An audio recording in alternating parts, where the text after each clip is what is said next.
مستثنا وہ اسم ہے جو اللہ اور اس جیسے الفاظ کے بعد، مستثنا وہ اسم ہے جو اللہ اور اس کے اخوات کے بعد واقع ہو، تاکہ یہ ظاہر ہو جائے کہ جو حکم ما قبل کی طرف یعنی مستثنا منہو کی طرف منسوب ہے وہ اس کی طرف منسوب نہیں ہے۔ جیسے جان القوم الا زیدن، آئی میرے پاس قوم سوائے زید کے، تو یہ مجیت آنے کا جو حکم ہے جو قوم کی طرف ہے یہ زید کی طرف نہیں ہے، کہ قوم آئی لیکن زید نہیں آیا، تو مجیت کا حکم قوم کی طرف ہے، زید کی طرف نہیں ہے۔ تو کہاں مستثنا وہ اسم ہے جو اللہ اور اس کے اخوات کے بعد، اس جیسے الفاظ کے بعد واقع ہو، تاکہ یہ ظاہر ہو جائے کہ جو حکم ما قبل کی طرف، جو حکم ما قبل یعنی مستثنا منہو کی طرف منسوب ہے وہ حکم مستثنا کی طرف منسوب نہیں ہے۔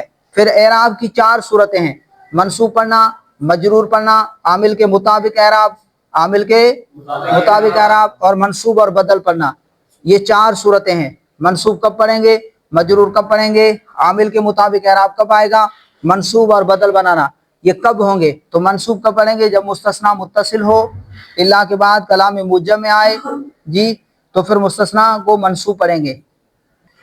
مستثنا متصل وہ مستثنا ہے جس کو متعدد سے خارج کیا گیا ہو، جس کو متعدد سے خارج کیا گیا ہو، نکالا گیا ہو، جیسے جان القوم الا زیدن، اور مستثنا منہو پر مقدم ہو اور کلام غیر موجب ہو تو بھی مستثنا کو منصوب پڑھیں گے، جیسے ما جانی الا زیدن احدن، یہاں پر دیکھیں احدن مستثنا منہو ہے، زیدن جو مستثنا ہے وہ اس پر مقدم ہے، اور کلام بھی غیر موجب ہے۔ کلام غیر موجب ہوتا ہے جس میں نفی نہیں اور استفہام ہو، کلام غیر موجب ہوتا ہے جس میں نفی نہیں اور استفہام ہو۔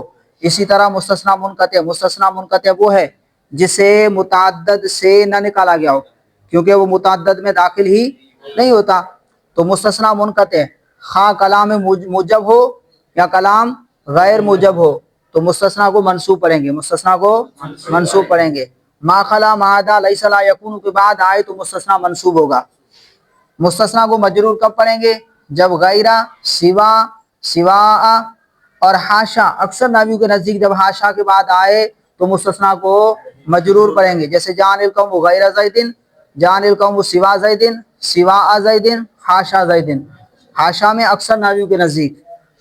اور عامل کے مطابق اعراب ہوگا جب مستثنا مفرغ ہو، مستثنا مفرغ، اسمیں یہ مستثنا مفرغ لہو، پھر جو ہے اختصار کے لیے اس کو کہتے ہیں مفرغ۔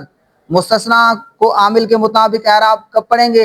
جب مستثنا کلام غیر موجب میں آئے اور مستثنا منہو مذکور نہ ہو، مستثنا منہو مذکور نہ ہو تو پھر اس کو کہتے ہیں مفرغ، اس کو کیا کہتے ہیں؟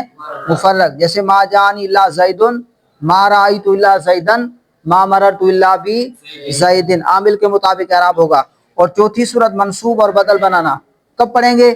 جب مستثنا کلام غیر موجب میں آئے اللہ کے بعد، مستثنا کلام غیر موجب میں آئے اللہ کے بعد اور مستثنا منہو بھی مذکور ہو تو پھر منصوب بھی پڑھنا جائز اور بدل بنانا بھی جائز۔ ما جانی احدن الا زیدن، اسی طرح ما جانی احدن الا زیدن، الا زیدن مرفوع پڑھنا، یہ کیوں پڑھیں گے؟ ما قبل سے بدل بنایا، اور زیدن منصوب پڑھا استثناء کی بنا پر، مستثنا ہونے کی وجہ سے اس کو منصوب پڑھنا بھی جائز ہے۔ تو یہ مستثنا کے اعراب کی 4 صورتیں ہیں۔